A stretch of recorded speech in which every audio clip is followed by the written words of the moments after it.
proposed ordinance amending section 2 of ordinance 39-2024, 2018 Atlanta Highway to change it, to remove the restriction which was for daycare and make it just a simple B2 zoning. Okay. Item 3, a 30-day review of Precise Conference Center. This is now moved since we have a Joe Calls scheduled for them. Okay. Number 4, Museum Governance and Operations Agreement. Mr. Szymanski? Mr. President, this, believe, are you bringing yours up later? Yeah, I brought mine up, so we're going to All right, withdraw that one. we'll do this in the main meeting. Okay. We're introducing the new ordinance in the regular meeting. Correct. It'll take suspension of rules. Yes, ma'am. Okay. Item 5, ordinance amending section 25-71, garbage fees. Okay. Item 6, ordinance authorizing third amendment to the funding agreement with Montgomery County Community Cooperative District regarding the Whitewater Park. Okay. Council, we discussed that. I think everybody's on board with item 6. 7 is application for a business license doing business as Unique Smoke Shop at 2867 East South Boulevard. Mr. Mitchell? Is that not you? Yeah, I think so. Yeah, I'm cool with it. Item 8, ordinance amending section 6-493 of the Code of Ordinances, permitted merchandise food trucks. Bob? Yeah, we set something around kind of late on this. I'm going to respectfully request that this be carried over to the next meeting, where there's a couple of things we need to have added in that. Number one, regarding where the alcohol truck's set up, we need to designate the particular districts, entertainment districts where the vendors set up. And we also need to have separate parking, separate the food trucks from the trucks that are going to be selling the alcohol. Okay, I think I received that email from Ms. Bellinger today, so I'm fine with carrying it over to the 19th. Thank you, Bob. Mm-hmm. Item 9, application for a multi-purpose center, conference center, doing business as the Gallery, 6001 Monticello Drive. I'm good with it, Mr. President. All right. Item 10, ordinance establishing a temporary moratorium on permits and approval for package stores, convenience stores, gas stations, and vape shops in the corporate limits. All right. Who's sponsored it? I did, Mr. President. Okay. You gonna talk about it? Oh, yeah, so we're looking at the number of vapes that we are finding inside our schools with our students. We're doing the same thing. I think Prattville did the pretty much same ordinance. Millbrooks did the same ordinance. We need to put something together that kind of restrict how available these vapes are to these students. Most of these shops are within walking distance, and I just want to come up with some type of ordinance that we can prohibit them from getting inside the school as much as they are, Mr. President. Any questions, Mr. Mitchell? Mr. President, I know that the state of Alabama passed some new, and maybe this might be a question for legal, but the state of Alabama passed some law packages regarding vape purchasing and those kind of things. Is this, I mean, you know, I get a little bit nervous when we have moratoriums where we're going to stop gas stations and shops, convenience stores, whatever. But if this is this going to kind of go on top of some of the regulations that we have from the state, or are we going to redesign our own more restrictive ordinance for purchase and sale of vapes, vape materials, and other types of these types of items? I just want to make sure that we're clear to the public and potential people wanting to open up these types of businesses, kind of what we're looking at going down the road. I think we're waiting to see how the state implements theirs, how it affects us, and once we have more information about what actions they're going to take and actually get everything implemented, and I believe it actually went into effect on the 1st. But once all of that plays out a little bit, then we'll decide if we need to have any additional restrictions. Okay. Well, Mr. President, Mr. Grimes? Mr. Mitchell, I don't have any problem at all getting all the vape, making all the vapes get out of the C-store. I know there are a few people that are looking to build C-stores right now, and I would really hate to stymie them. We need all the tax and gas tax we can get. So I would, but I would love to cut them. I don't, liquor or vapes, I don't care if you cut those out. Mr. President, this is coming from Mr. Moratorium. You don't want to do a moratorium? Hey, Mr. So let me say, I don't think, now we can cut the time down to 3 months, but I don't think anything within 90 days is going to affect. We have enough gas stations, we have enough convenience stores, we have enough package stores. I don't think this window, and Prattville and Millbrooks is much smaller. So when we talk about economic development, if they are able to do it for a year, I don't see why the city of Montgomery cannot do it for 6 months. There's a gas station on every corner, package store, so I don't think that would affect us. Bottom line, I'm just looking out for public safety. When you have so many students, and we having those students being found with multiple vapes, and the first thing they're saying, they're getting them from their local gas station. When they get off the bus, they are buying them, purchase them, and bringing them inside the school. Only thing I'm looking out for public safety, Mr. Mr. Mitchell, I agree. We could ban all the vapes. I don't have any problem with that at all. I think long-term we'll know this is a major health issue, and I don't have any problem with that, not at all, or the liquor stores for a while. And if you want to give 90 days, I could probably live with that. Andrew, could you live with that, 90 days? Yeah, Mr. Mitchell, I agree with you. I think the only thing I'd be concerned about, and I'm like you, not always, or unlike you, I guess, I'm not always a big moratorium guy, but I do want to just make sure that we're not coming into conflict with any existing, especially at some of our gateways. I know there's been some talks about some large-scale potential gas stations being part of development of some of our interstate exits. As long as it's not in conflict with existing development plans that we are currently working with, if it's going to be 90 days, then I could live with that. Especially, I guess, because 90 days will get us right up until through the beginning of the school time. Mr. President, I agree with the 6 months, Mr. Mitchell, Councilman Mitchell. So you make the amendment as we go. I make the amendment as we go, Mr. President. Thank you. Pleasure of the council. Mr. President, one more question on that. Yes. What if some of the C stores have already started that process? Are we going to grandfather that in and put a date on that? Ms. Mitchell. I didn't hear, Mr. President. Okay, Mr. Mitchell, if we already, like Mr. Grimes said, if you already have C stores that are making their plans to build here, are we going to put a grandfather date on that and say, those that have put in their paperwork before a certain date, are you still grandfathered in on that? Now, Mr. President, my understanding, I guess Bob or Stacy can answer that question. If it's already in process, we can't stop. We're not stopping the process. Just anything new, and I think we were trying to stop any transfers. I think it was also stated about transfers.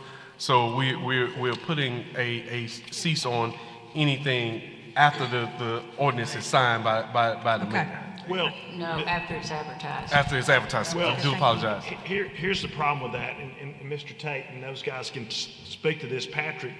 For these guys, if they're going to build a spot right there, they're going to start on engineering and planning and everything else. Before they ever come, they got 2 months of work before they can ever come in here.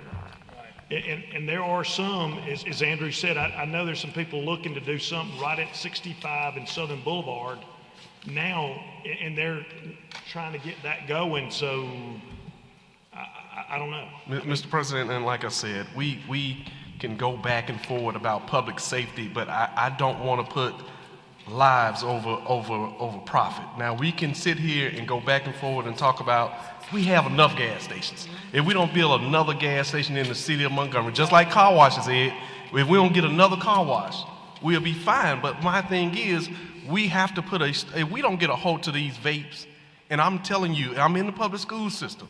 Ms. Beard is in the public school system. Vape is the biggest thing going in Montgomery Public Schools because they're made of plastic, so they are able to go through those metal detectors without them going off. And right now, you can go in any gas station, package store, and get those vapes. I stand in there all the time and see those kids going in. There are no IDs. I'm going to get with the ABC board and see who regulated, but we have to put a stop to it. Until we get an ordinance that's put in place, I don't feel comfortable with us not having mandatory on. That's just my 2 cents, Mr. President. And the ordinance does provide that if you've already applied for a building permit or ABC license, that it doesn't apply to you. Okay. Next item, ma'am. Item 11, ordinance amending Chapter 2, Article 7, Division 2, Museum Board. Okay, I'm gonna withdraw that and then we'll bring the one up from the floor. Item 12, resolution directing mayor to execute easement to Alabama Power for the purpose of constructing, maintaining power lines and equipment for the Montgomery Therapeutic Recreation Center. Okay, Roger Smith will be here at that time to talk about that. Item 13, resolution authorizing the mayor to execute an agreement between the city of Montgomery and Montgomery County regarding a new premise health and wellness clinic. Okay, any questions on item 13? Next item. Hey, well, yeah, I do a little bit. Okay. Are we building, we hell bent on building one, or are we gonna look at any old buildings? I guess we'll ask that question when the mayor and chief of staff comes in the regular meeting. Mr. Peggy. Tell us about this.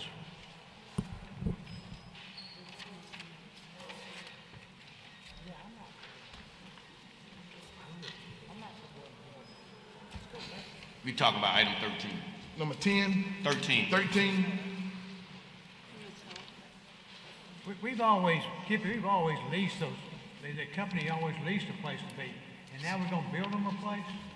So what we're doing here is the idea is to construct a new facility that, one is state of the art, that replaces the old facilities, because if you've been in them here recently, they are not up to snuff. A lot of deferred maintenance and the way. But like the one on Pier Hill Road that I go to, I think they're leasing that one. You know, and doesn't Premise Health lease it? We don't furnish them a facility, I don't think. Do we? I didn't know. Well, we built this would be the city of Montgomery's facility. Well, would they pay us for using it? Look, Betty can talk about it. Hi there, Mr. Jenwright. Yes, the one that's on Perry Hill Road is leased. Leased, right? Yes, we're not leasing it. I think it's the Waterworks Board. Right. Because if I remember correctly, that's a building that belongs to Mr. Hammond. Okay. And they've been using that one primarily, I guess ever since we've had a Premise Health here, Right. or care here before that.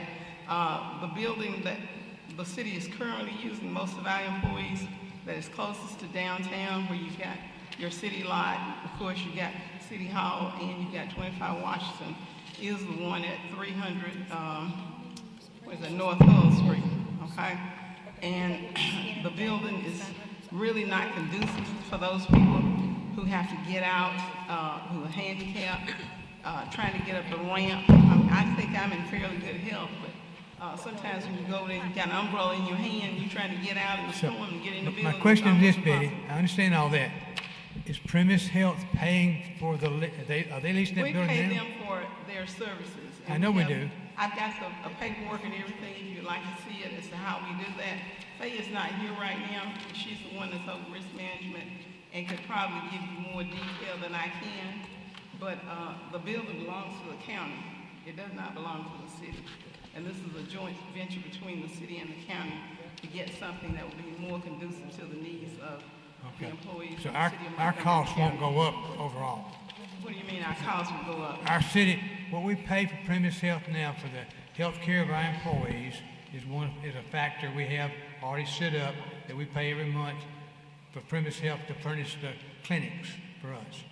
That number won't change. What you're telling me, that number doesn't change, or does it? It does not. This is just to get a facility so that they will be in to provide the services. And it's a shared expense. Okay. Well, they're paying rent on the one out there at Perry Hill. I assume they're paying, Premise Health is paying rent now. And I would have to get into those details and let you know that. I can't say yes or no right here now. I just know that where we are at now, it's just not conducive to. So we got to pull. We're going to have $5 million to build this thing. But is the county going to split it with us, or 50-50? Yes. $5 million. We've got, yes, 50% each way, instead of our usual 60-40.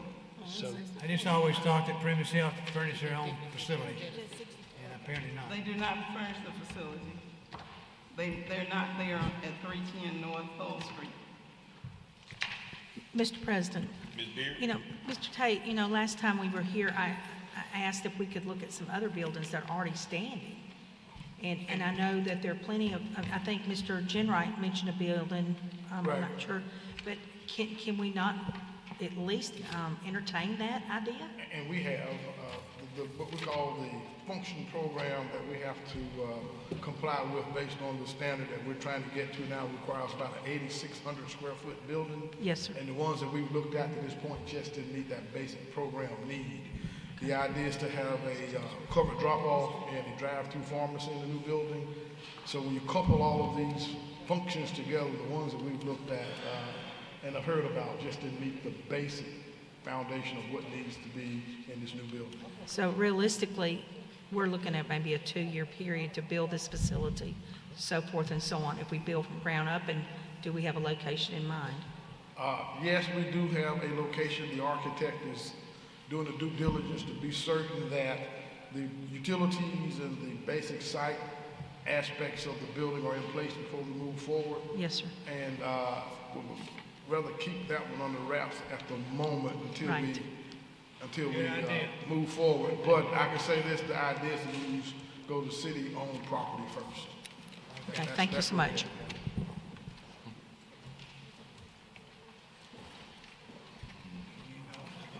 Next item. Number 14, resolution approving and authorizing the mayor to execute an agreement with AUDOT for a clearing and grubbing of the median of the Northern Boulevard from US 231 to 6th Street. Okay. Any 15. questions? Clerk? All right, next. 15, application for a towing company doing business as Francesca Alexander, 3523 Mobile Highway. Okay. Ms. Riley?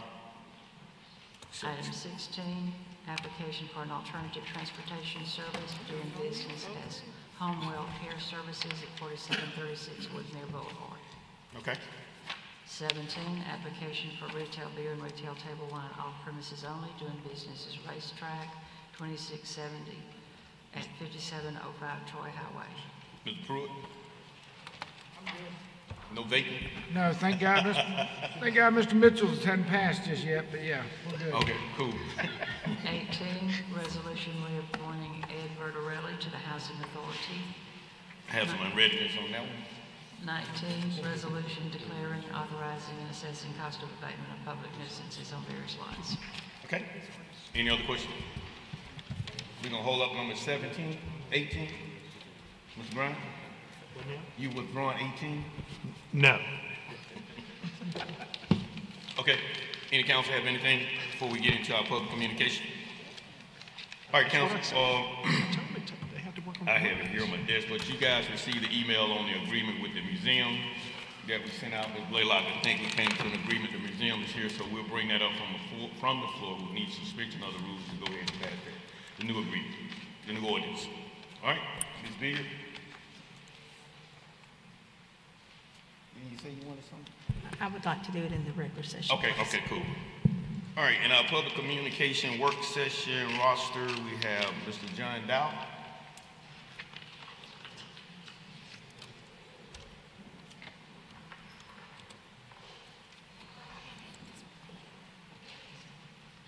You're speaking about 311? That's correct.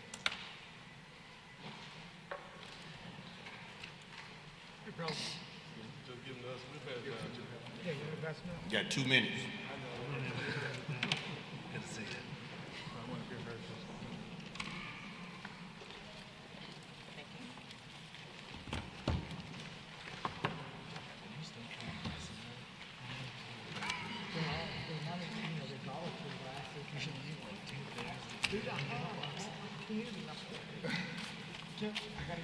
I'm sure I will. Well, good afternoon. Good afternoon. It's an honor to just kind of come before you, just kind of update you on 311 and the process. We know that we've been receiving conversations about it. I just want to update you as the process and where it all came from and what we're doing to help our residents. So the whole purpose of 311 was to create a centralized location for citizens to speak and voice their concerns with City Hall. Our main purpose and our mission is to make sure that that happens on a consistent and on a timely basis. If you go to number 2. In 2010, 311 was established, and some of us who were on the council at the time remember how much of our input they provided. Over the past years, we've changed our names from Access Montgomery to MGM 311. This is an opportunity for community residents to access city services. And I want to reiterate that this is city non-emergency services. A lot of people seem to think, you'll see later on in your presentation, that they can call for emergency issues, and 311 is not for emergency issues. Going on to the next slide. In processing 311 requests, this is how the process flows. A request is submitted by the citizen by phone, email, text, or chat. 311 will then take that information and they'll enter that in and send it to the direct department that it's supposed to go to. When the request is not properly submitted, 311 will make sure that the correction takes place for the correct department. Sometimes individuals call in and they don't know where it goes.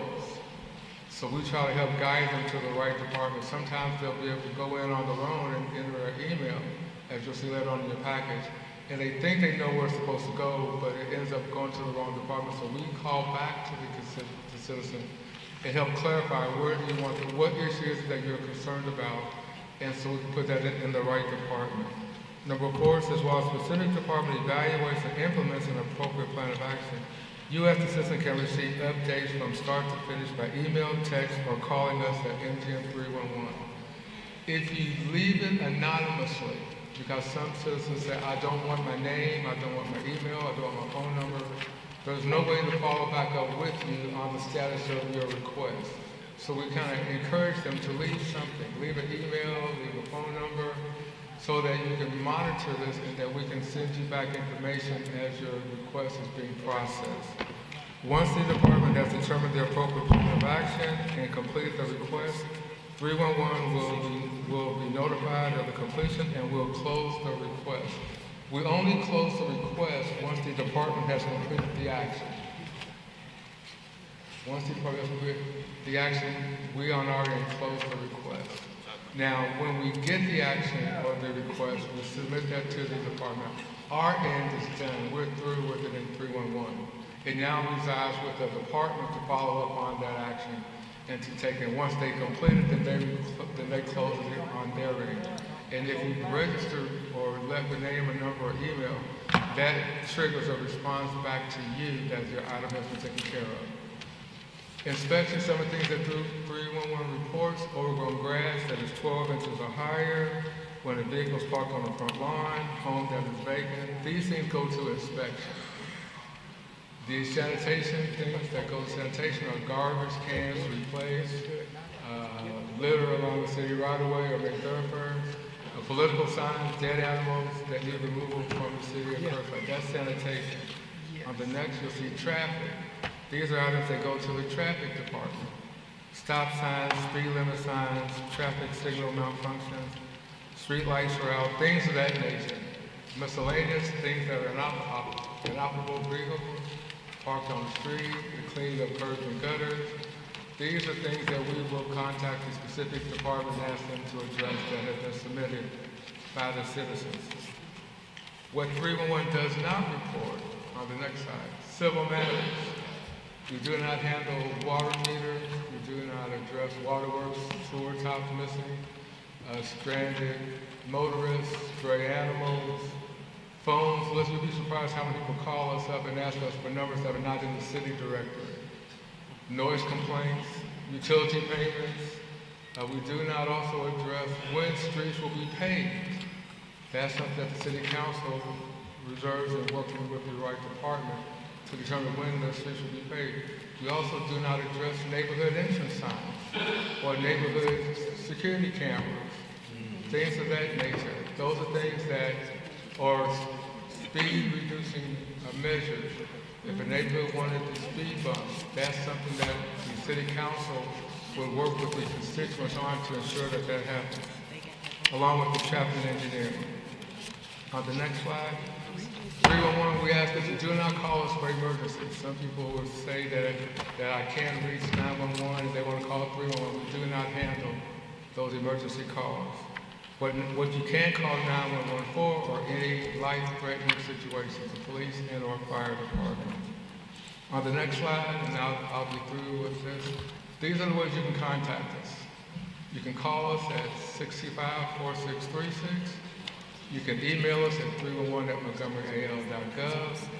You can text hello to our new number, 855-MY-NG-CITY. Or you could also go to the city's website. And once you click on the city's website, you'll see our city-wide emblem in the lower right-hand corner. You click on that emblem, and it will ask you, what are you here to report? Or what would you like to request action being done? And then that follows the opportunity for you to make your request and give you feedback. On the other documents that you have are just how does the process work. CityBot is a new AI program that we have that instead of waiting until we come to work at 7 in the morning, you can do this 24 hours a day. And our new AI CityBot will be able to interpret up to 70 different languages. So whether you're Hispanic or whatever language you speak, you're able to go in onto CityBot and enter your request, it translates it, gives you back information, and send that on to the appropriate department. On things that are left through our voicemail, we have a staff person that rotates around that answers the voicemail every day when they come into work. We try to address those. 311 is also available during the emergency times when there's an emergency or bad weather coming. All of our staff have laptops and they work remotely from home during bad weather to take your request and or your calls. They have city phones to take the request either via email or through an actual phone message. So these are just some of the things that we do in 311. We're thankful for what we've been able to accomplish so far. We want to have one more staff position available for a bilingual, which we're hoping the council will allow funding for us to have so that we can meet the needs of our constituents. And at this time, I'll be glad to entertain any questions. Yes, sir, Mr. President. Ms. Beard? Yes, Mr. Dow. I've got two questions. One is that with the bad weather, so are you extending hours after 5 p.m. if weather goes into the evening? Our staff has laptops and cell phones that they remove. If they're at work and the bad weather comes, they stay at office. If they're at home, like on a weekend and bad weather comes, they have their laptops and their phones so they can monitor the request in the evening time. That's what I'm saying. Do they kick into working hours when there's bad weather? Yes. 1 or 2 o'clock in the morning? 1 or 2. If we know ahead, if we work with EMA and we know that it's coming, then yes, ma'am, we will have them on standby. All right, another question I have. A lot of these issues, and I'm a firm believer in calling into 311 or I email, some of the things such as parking on the grass and things like that, which is a code violation, or you might want to, which I learned something today about a pool, and I want to ask that question, but the people don't get home till after hours, and they park all night long on their grass, and they leave in there in the morning, and a code enforcement agent has to see that car on the grass. Correct. If they get up at 10 o'clock and the people go out there, no car. So how are we going to remedy that? I wish I had an answer for that. On 311s, and that's nothing that we can do. We don't have anybody that works after hours in code enforcement to handle that. All right, so we put the request in, and it does go to the appropriate department for them to go out there and check. Unfortunately, there's no one there at those times. So, Mr. President, so Mr. Compton, maybe you can help me with this. Can we do something within the budget, Ray, to see if we can remedy that? To hire some people overtime that work in the evening to kind of help us handle some of those things? I think before we've talked about this in a public safety committee meeting, okay. But they were supposed to add additional funding in the budget for that particular thing. Mr. President, I'd just like to add, I know we're talking about the budget and you all are scheduled to present your budget or have it turned in on the 12th for each one of the departments. So those requests ensure that they are on the budget if any department has something. So that way, while we're doing the budget hearings, we can have those discussions and it's open so that we know what your needs are and we can ensure that it's properly, addressed when we're doing the budget hearing. Yes, ma'am. Thank you. Mr. Mitchell. Mr. President, Mr. Mitchell. I do understand that even if they get extra workers to take in those calls, but you still don't have the enforcement part. They can take the calls all day, but the enforcement part, no, not gonna get it until the next morning anyway. So, you know, he can get 1,000 people that work from 5 to 5. But they're not gonna get it until 8 o'clock the next morning. So it's something that we're gonna have to just relook at altogether, because there's no need of giving him folks from 5 in the evening to 5 in the morning. They still can't send that email until they can't get it until the next day. Yeah, I'll relay that message to Jeremy, and they'll look into that for you. Thank you, sir. I do want to say this on that regard, that once the request is made into 311 and there's this process, this is no longer our, quote, responsibility to ensure that it's done. We do have measures to follow up to see if it has been done. So a lot of constituents are under the impression that 311 sends out the departments to actually do the work, and we do not do that. All right, Mr. President, Riley? Mr. Dow, how are you going to educate the community in the neighborhoods on this? We really need this information to be put out so that our citizens will know the proper way of 311, what they cover, what they do, because like Mr. Calhoun said, he had to answer his himself. So that's why I've been laughing. So it's, we need to make sure we look at how we can put this out so that they can understand the process of 311. Just us sitting here right here in the hall just talking about it at this time is just among us. I mean, we know we go through social media, but we might need to look at educating your neighborhood associations on this so that they can get this material put out, because we all get 311 calls all day long, 24/7, and then they want to know what's going on, what's being done, what's going to happen, how we're going to fix it.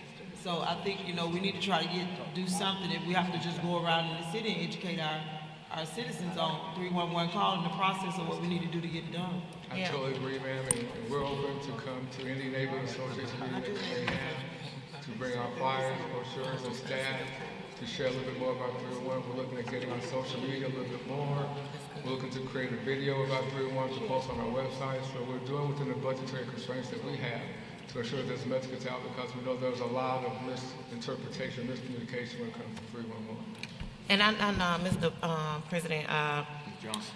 Mr. Dow, I know that I've spoken about this with, like, as far as last week when we did the traffic engineering, and I would suggest that again, especially with 311, because, you know, neighborhood associations, some of mine may only have 5 members, and they're not reaching the entire neighborhood of 300 homes. So I would suggest even getting with Miguel, communications, and seeing about doing a marketing campaign, even a one-time push of mailers with postcards. Just we'll to. Be glad to. Mm-hmm. All right, any other questions, Mr. Dow? Thank you, Mr. Dow. Thank you. Next, Ms.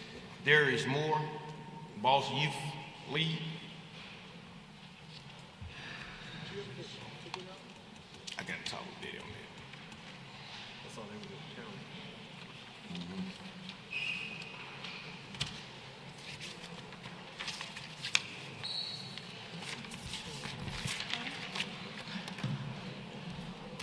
Good evening. Good evening, good evening. I'm Derek Moore with Best Student Shoes, Boss Youth League, Business of Success in Sports.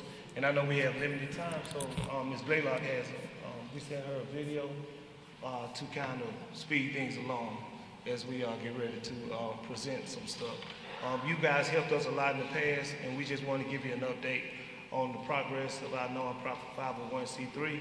As you can see, the last time you helped us, we went to Miami. It took about 22 kids from our program to Miami, Florida. We won a national championship for the middle school for the city of Montgomery.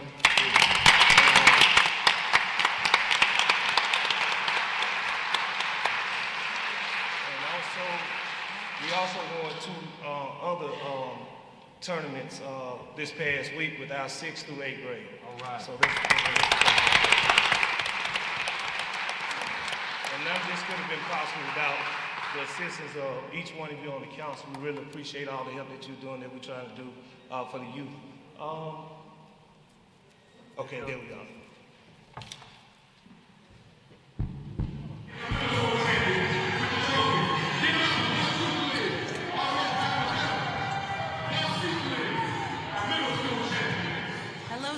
Montgomery. Let's talk gratitude and community impact. This video highlights how faith and local partnerships have fueled our incredible youth program. We start by thanking God through Jesus Christ, our foundation for everything. Next, we extend heartfelt thanks to Montgomery, Mayor Reed, and the entire City Council for their unwavering support. Their commitment has been crucial to our success. We also acknowledge all our supporters. Your belief in our mission empowers us daily. We have partnered with the city for the past 9 years to help motivate the kids towards positive things. We are now being recognized nationwide as a well-sought-out program for positive change in Montgomery, Alabama. This semester, we've impacted 35 kids through Best of Student Shooters Business of Success and Sports, Boss Youth League, a 501c3 nonprofit. That is a year of mentorship, growth, and opportunity. The youth have went on trips, met celebrities, volunteered, participated in high-level basketball competition, and won championships for our 6th to 9th grade division. They have learned owning their own business techniques, leadership, entrepreneurship skills, and have been a great bunch of kids to inspire to impact Montgomery and surrounding areas.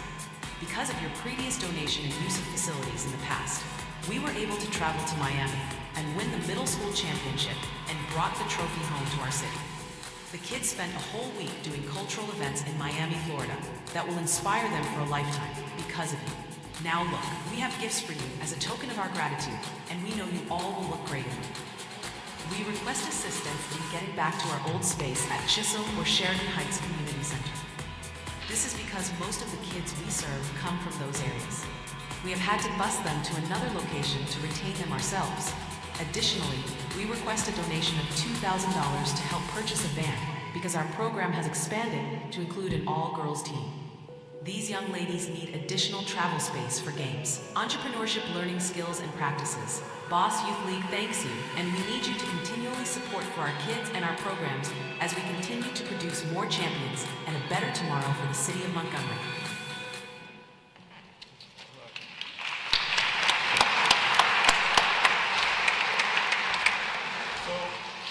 In the effort to show our gratitude, when we went to Miami and won the championship, we brought you guys, we created some shirts representing Miami, and each one of you on the council.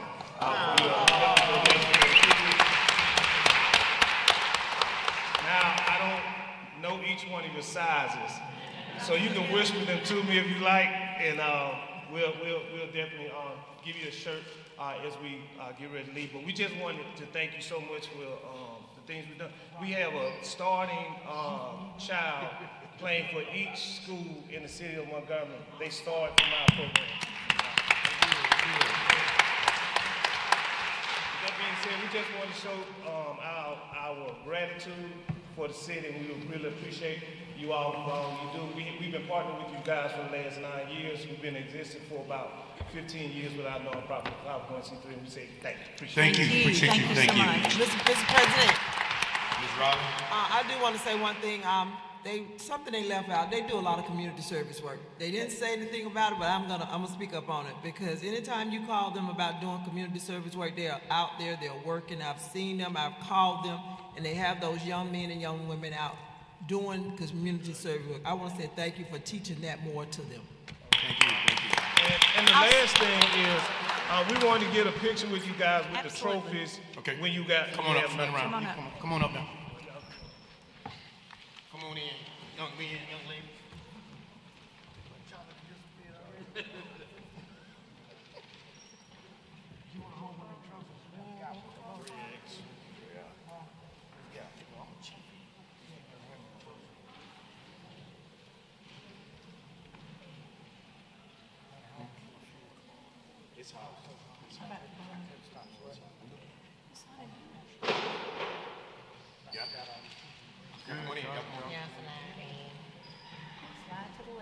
Roger, you gonna take a picture?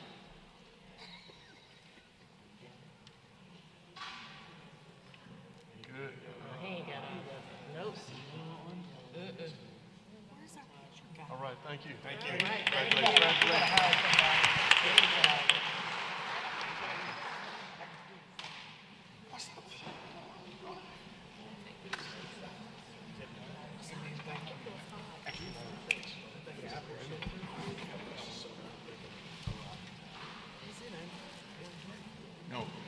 Next on the public communication work session, Mr. Marcus Dean, update on housing codes.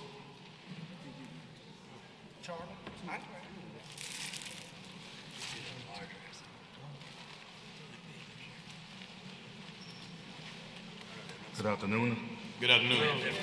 And today, Mr. Robert Morgan and I, as the Chief Property Maintenance Inspector and the Chief Building Official, wanted to provide an overview of who we are, along with the volume of nuisance over the past 3 months, and lastly, where these nuisances were.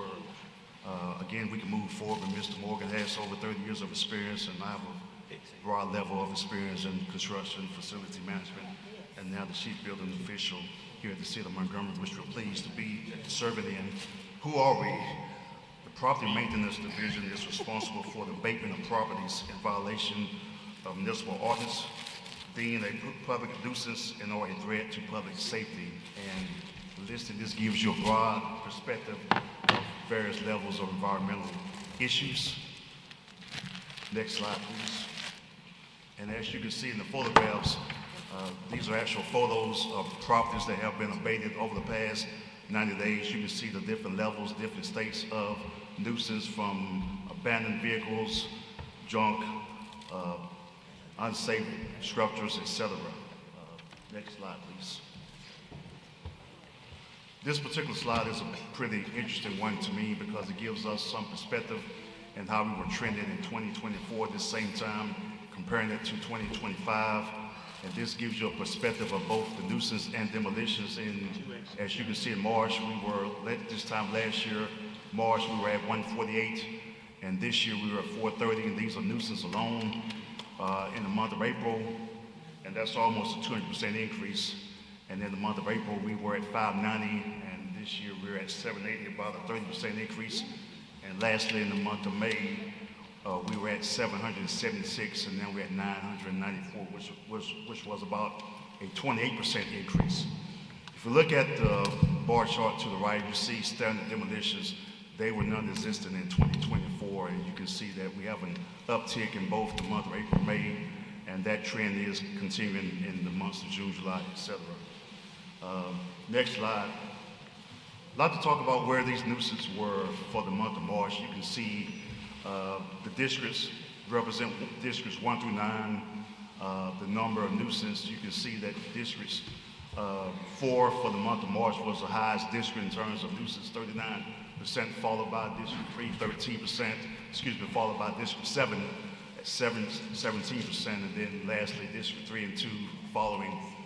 And also you can see in the month of April, you can see some trends in terms of District 3 and 4 perhaps flip-flopping, where District 3 is now leading at 30%, District 4, 24%, District 7, 18%, and then District 2 had 11%.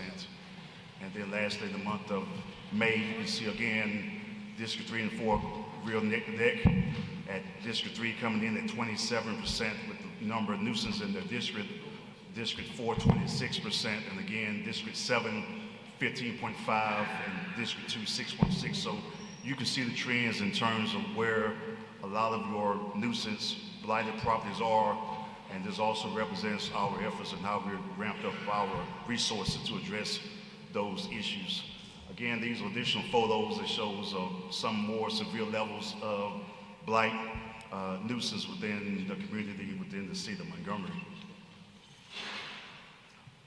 This particular slide is important because we talk about opportunities for public engagement, and some of the things Mr. Dow spoke on this, we didn't really compare and share notes, but we think there needs to be more intentional efforts around the educational outreach and awareness through social media, sharing facts about municipal ordinances, common violations and compliance tips, utilizing the City of Montgomery website, provide updates including code compliant basics, ordinance changes, and seasonal nuisance topics, utilizing our partners in the news outlets to conduct interviews to include topics like lawn care, abandoned properties, and maintenance tips. And then lastly, our inspection department hosting periodic community or town hall meetings to hear resident concerns and explain enforcement procedures.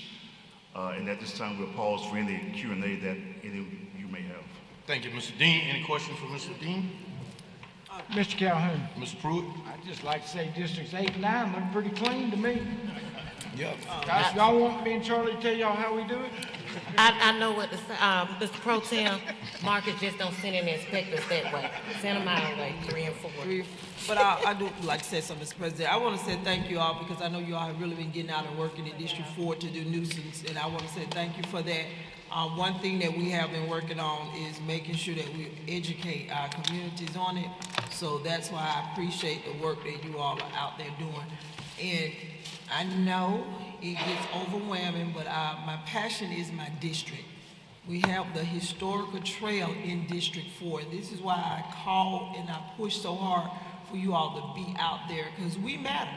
District 4 matter. District 4 sets the standards for the city of Montgomery.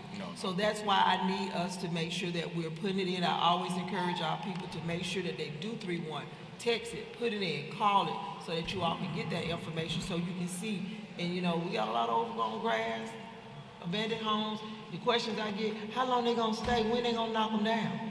If they're on the demolition list, how soon can we get them down? So we do need to educate a little bit more about the property value, and we need to sit down and look at an ordinance dealing with what we talked about in a quick little meeting that we had about these properties.